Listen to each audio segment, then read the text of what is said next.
오늘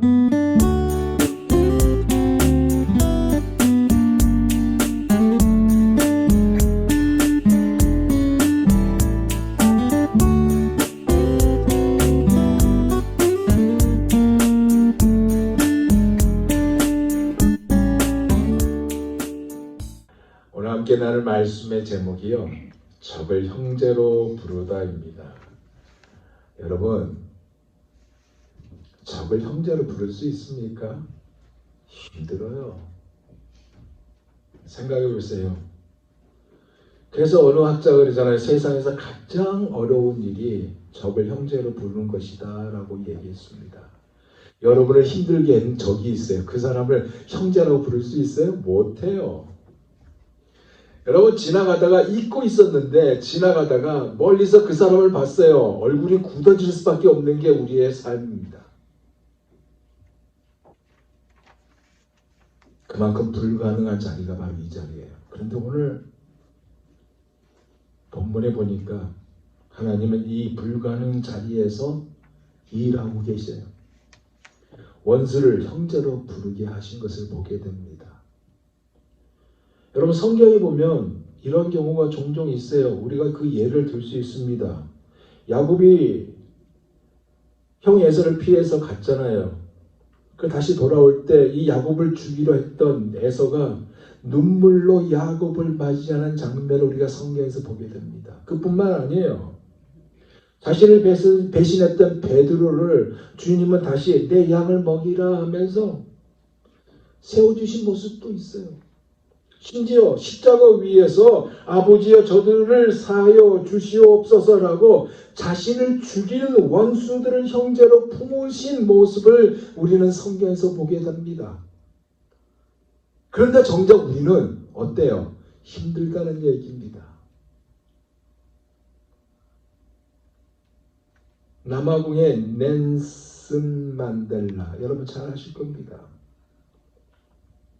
남아프리카 공화국의 인권 운동자이자 정치 지도자죠. 그가 인종차별에 맞서 투쟁하다가요, 1962년에 체포됩니다. 그리고 무려 27년간 감옥 생활해요. 수감 생활을 합니다. 그런 그가 1994년 남아프리카 공화국의 최초의 흑인 대통령으로 선출돼요. 복수가 당연하지 않습니까? 그런데요, 그는 용서와 화해를 기반으로 보복보다는 용서를 강조하였고, 자신을 27년간이나 감옥에 가둔 백인 정권의 지도자들을 형제라고 부르며 화해를 이끌었습니다.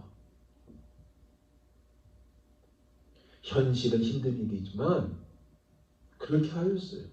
오늘 본문이요, 이 이야기를 하고 있습니다. 적이었던 이 원수였던 적이었던 이 사울을 형제라고 부르는 아나니아를 소개하고 있습니다. 그가 어떤 자인지, 이것이 어떻게 가능한지를 오늘 본문을 통해서 살펴보면서 은혜를 받고자 합니다. 첫째로 이 아나니아가 누구냐? 이 아나니아는 인물입니다. 10절을 볼까요? 그때에 다메섹에 아나니아라 하는 제자가 있더니 주께서 환상 중에 불러 이르시되 아나니아야 하시거늘 대답하되 주여 내가 여기 있나이다 하니. 자, 주님은요, 아나니아를 통해 사울을 변화시키는 일을 하고 있다는 것을 알 수 있는 대목이죠. 그죠? 근데 사도행전을 보면요, 이 아나니아라는 이름을 가진 자가 무려 3명이나 나온 거 아세요, 여러분? 예, 첫째 인물은 누구냐? 헌금 문제로 저주의 죽음을 맞은 삽비라의 남편 아나니아입니다. 그리고 둘째 인물은 오늘 본문에 등장하는 사울이 변화되는 과정에서 안내자 역할을 하는 아나니아예요. 그리고 세 번째 인물은 누구냐? 대제사장 아나니아가 있습니다. 그가 사도행전 23장 2절에 보면요, 바울의 입을 치라고 말하는 자가 바로 이 사람입니다. 그런데 우리는 지금 이 두 번째 해당되는 인물 아나니아를 나누고 있는 거예요. 보세요. 근데 사울을 변화시키는 정말 위대한 사도, 사울을 변화시키는 이 쓰임을 받는 이 아나니아가 어떻게 보면 정말 훌륭한 인물이고 큰 인물처럼 알려져야 하는 것이 정상 아니에요? 그런데요, 희한하게 기록이요 고작 다메섹, 그러니까 시리아에 있는 이 다마스쿠스에 사는 주님의 제자였다고만 한 줄밖에 없어요. 무슨 얘기예요? 잘 알려지지 않은 인물이었다는 얘기입니다. 그런데요, 사도행전 22장 12절에 보면 사도 바울이요, 예루살렘에 있는 유대인 앞에서 이 아나니아를 소개해요. 자기가 연설할 때 어떻게 소개하는지 들어보세요. 율법에 따라 경건한 사람으로 거기 사는 모든 유대인들에게 칭찬을 듣는 아나니아, 그렇게 얘기합니다.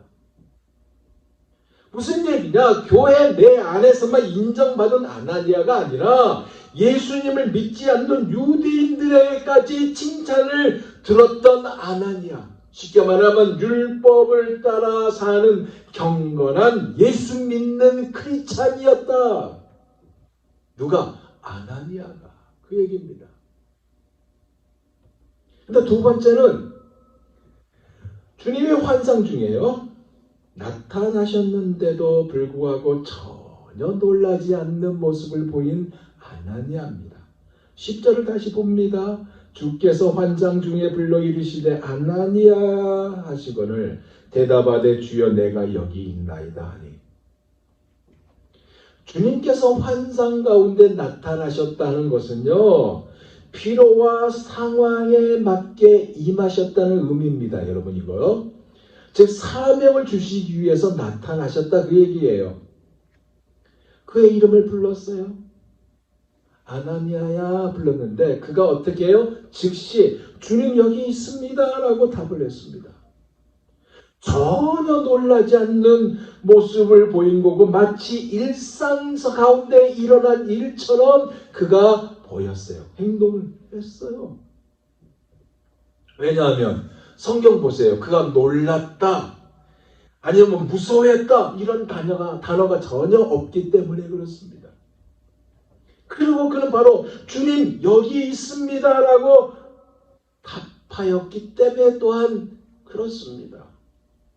여러분, 우리가 만약에 환상 가운데 기도하다가 환상 가운데 주님을 만났다고 가정해 봅시다. 오 마이 갓! 그러지 않을까요? 두렵고 떨리고 놀라서 아무 말도 못했을 겁니다. 안 그래요?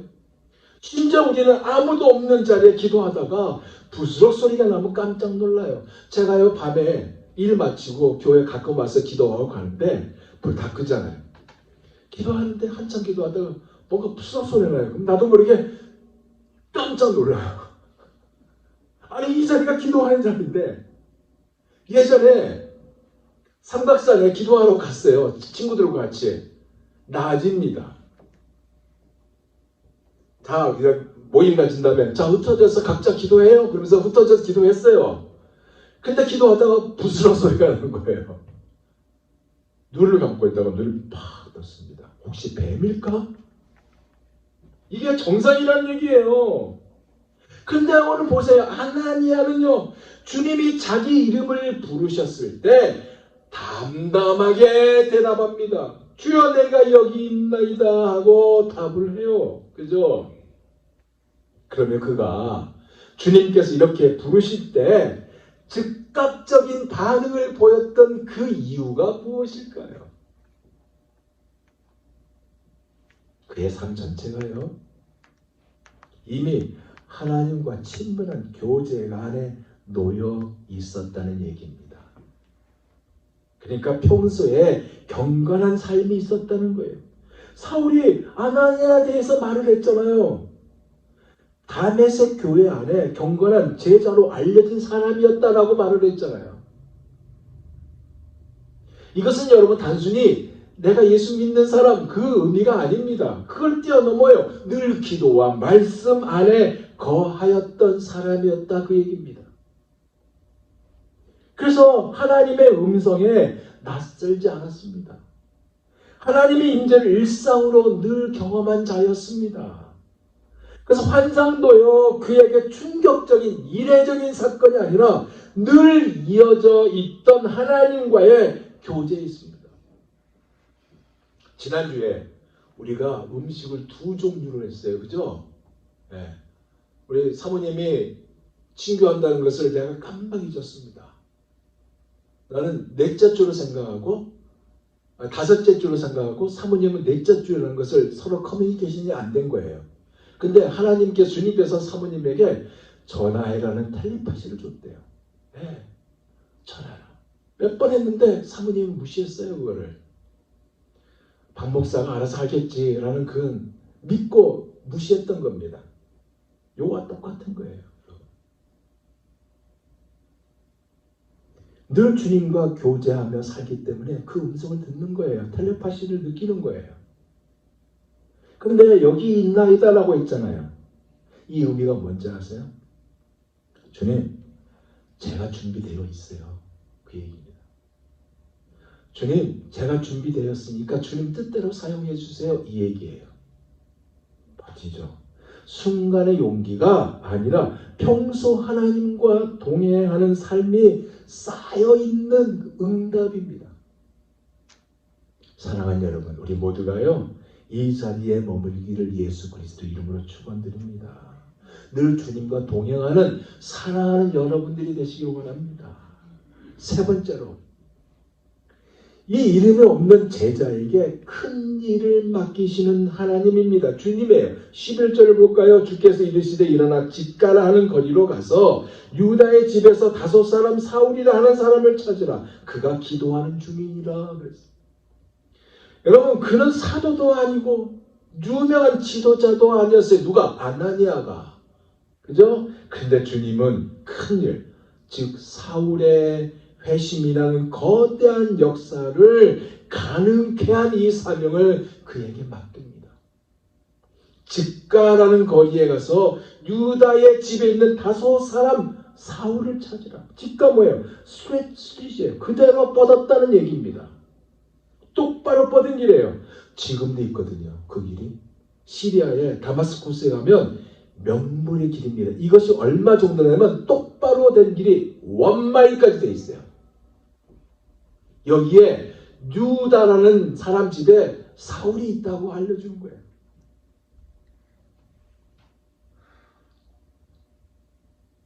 부담이 되는 인물이잖아요. 이 부담되는 인물을 사울을 만나라고 하십니다. 주님이. 아시다시피 사울은 누구예요? 바리새파 유대인 핵심 인물이잖아요. 스데반 순교의 책임이 있는 핵심 인물이고 교회 핍박의 핵심의 행동대장이 사울입니다. 안 그래? 그리고 예루살렘에서부터 무려 200마일 정도 떨어진 이 다마스쿠스까지 예수 믿는 자를 잡기 위해 쫓아왔던 자라는 사실을 잘 알고 있는데 그런 자를 찾으라는 거예요. 근데 놀랍게 이 사실을 아나니아에만 접근한 게 아니고 우리 주님은 사울에게까지 접근해요. 알려줘요. 12절 보세요. 그가 아나니아라 하는 사람이 들어와서 자기에게 안수하여 다시 보게 하는 것을 보았느니라 하시거늘. 그가 누구예요? 사울을 말하잖아요. 아나니아라는 사람이 자기를 찾아올 것이라고 알려줘요. 그가 안수하여 다시 보게 될 것이라는 것을 듣게 됩니다. 네 번째로 순종하는 아나니아예요. 방금 말했듯이요. 그는요. 사울에 대해서 너무나 잘 알고 있습니다. 그러기에 충분히 이 말을 할 수 있는 거 아닙니까? 들어보세요. 아니 주님. 생각해보세요. 잠깐만 주님. 스탑 주님. 제 말 좀 들어보세요. 사울이요? 사울은 누구보다 주님이 더 알지 않습니까? 잘 알잖아요. 이미 예루살렘 교회를 핍박했고요. 많은 성도들을 오게 가둬왔고요. 심지어 스데반의 죽음에 결정적이었던 사람이잖아요. 근데 그를 만나라고요? 말도 안 돼요, 주님. 라고 충분히 물을 수 있지 않겠습니까? 안 그래요? 그것이 13절에서 14절 말씀입니다. 다시 읽을게요. 아나니아가 대답하되 주여 이 사람에 대하여 내가 여러 사람에게 들싸운즉 그가 예루살렘에서 주의 성도에게 적지 않은 해를 끼쳤다 하더니 여기서도 주의 이름을 부르는 모든 사람을 결박할 권한을 대제사장들에게서 받았나이다 하거늘. 이 주님의 명령을 그가 이해할 수 없었던 것입니다. 그래서 선뜻 동의할 수가 없었어요. 무엇보다도 교회를 잔멸하며 예수 믿는 사람들을 잡아 죽이겠다고 날뛰던 이 사울이 앞을 보지 못하게 되었잖아요. 교회 입장에서 볼 때 이건 복음입니다. 안 그래요?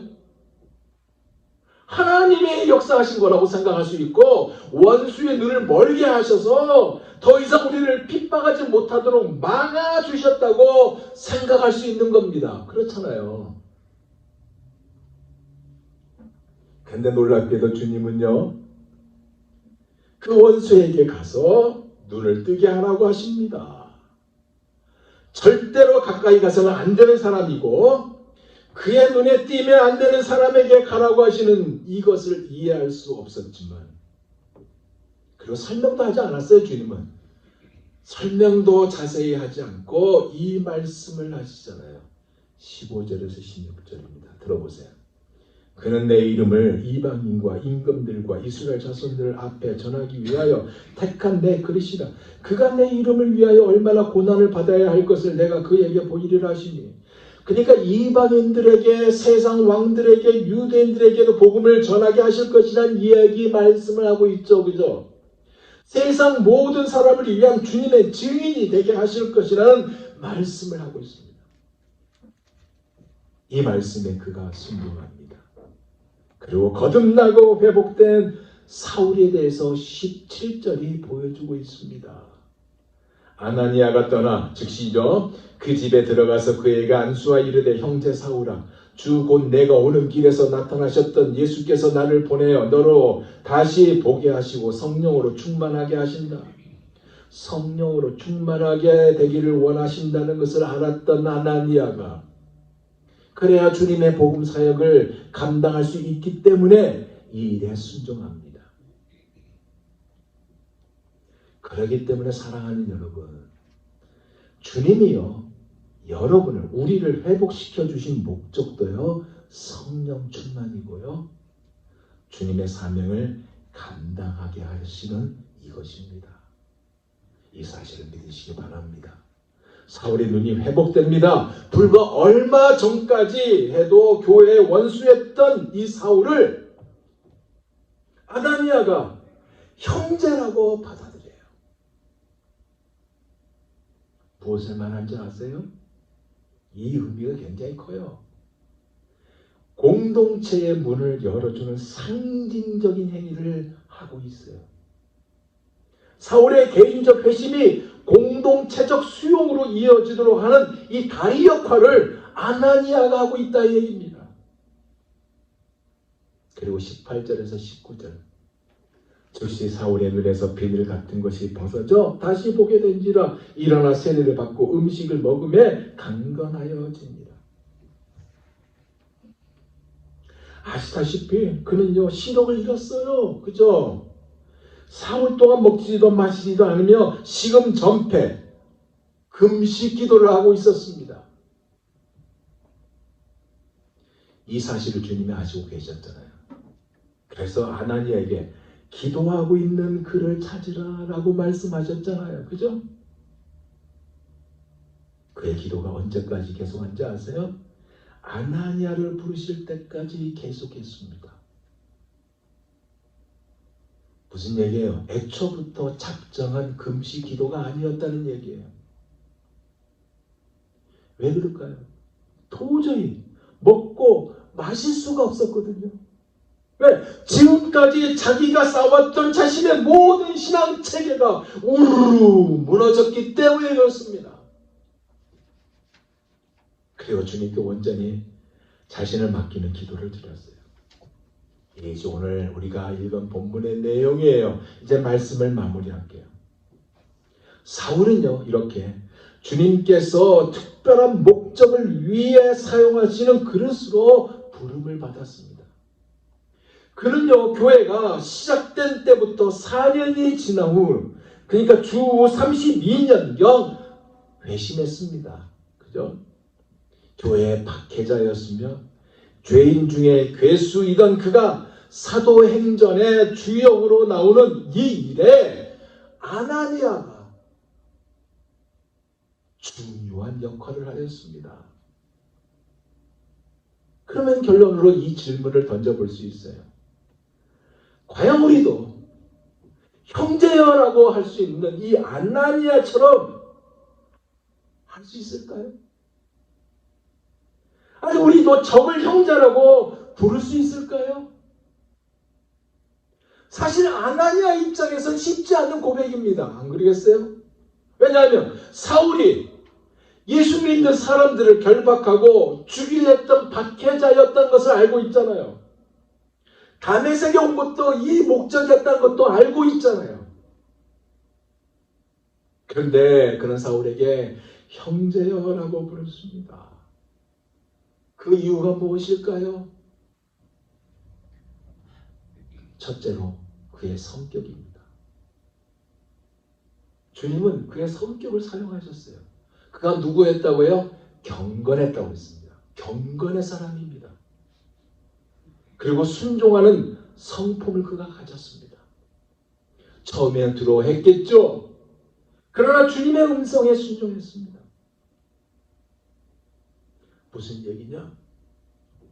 인간의 감정보다는 하나님의 뜻을 앞세웠고 사울을요 박해자로만 본 것이 아니라 하나님이 부르신 새로운 사도로 바라봤다는 것입니다. 그러기에 형제여라고 불렀어요. 여러분, 이 호칭은요 아까도 말했지만 단순한 호칭 인사말이 아닙니다. 그리스도 안에서 한 가족임을 인정하는 신앙적 선언이에요. 사울이 과거에 어떤 사람이었던지 이제는 예수님께 붙잡힌 사람이라는 사실을 믿었기 때문에 형제여라고 부른 것입니다. 여러분, 그래서 교회 공동체가요 과거의 죄를 넘어서 예수 안에서 새로운 관계를 맺는다는 복음의 진리를 보여주는 아름다운 모습이 교회 안에 있거든요. 이 아나니아가 이것을 보여줬어요. 두 번째는 뭐냐? 예수님의 용서에 기초한 믿음입니다. 아나니아가요 스스로 용서하려고 애쓴 것이 아니었어요. 예수님께서 사울을 용서하시고 선택하셨다는 이 사실을 믿었기 때문에 형제여라고 부를 수 있었습니다. 그 증거가 15절에 나오잖아요. 예수님이 이미 그는 내 택한 그릇이라. 그러니까 아나니아가 자기의 기준이 아니었습니다. 예수님의 선언에 근거하여 사울을 형제로 받아들인 것입니다. 사울이 변한 것을 본 것이 아니라 예수님이 사울을 용서하고 부르셨다는 이 사실을 믿었어요. 솔직히 아나니아는요 사울의 회심 장면을 직접 보지 않았습니다. 그는 내 택한 그릇이다라고 하셨기에 믿고 순종했습니다. 그러기에 아나니아의 용서와 환대는요 예수님의 용서 위에서 가능한 것이었습니다. 우리가 누군가를 향해서 형제라고 부를 수 있을까요? 만약에 형제여 자매라고 부를 수 있다면 이 근거가 그 사람이 완벽했기 때문이 아니라 예수님이 이미 그를 용서하셨기 때문에 정답이 된 것입니다. 누군가를 쉽게 용서하지 못하고 그 사람의 과거 때문에 여전히 거리를 두고 싶어하는 것이 우리 인간이고 정상의 이 모습이 나쁜 거 아니에요.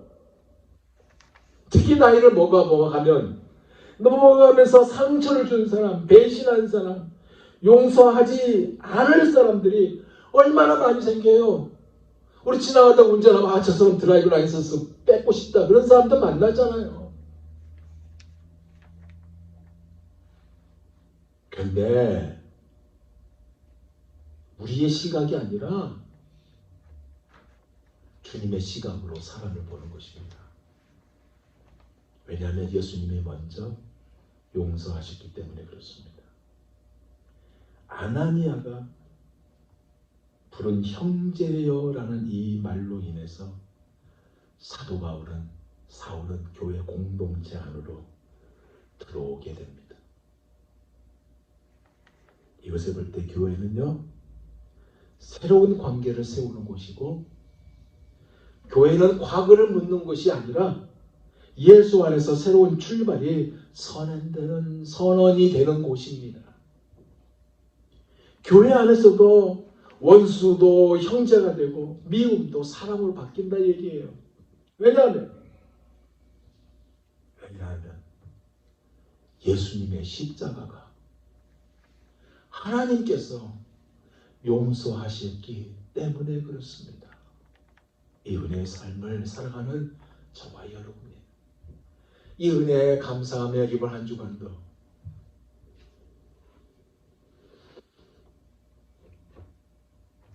사랑하는 이여, 형제여라고 부를 수 있는, 안 되겠지만 그것을 향해서 나아가는 우리 모두가 다 되시길 예수 그리스도 이름으로 부탁드리며 축원드립니다. 기도하겠습니다.